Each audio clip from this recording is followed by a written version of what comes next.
Fijn dat je er allemaal weer ziet. Luister, wij staan het over afvallen en zo.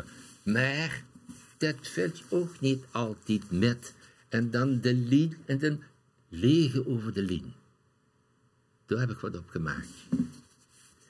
Vind je wel mager van zijn oren tot zijn knieën. Maar vriendin Nel, die had een paar flinke batterijen.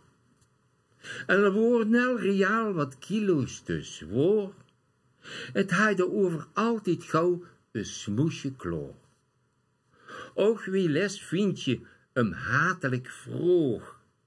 Hoe dat aankomen toch in godsnaam aan loog.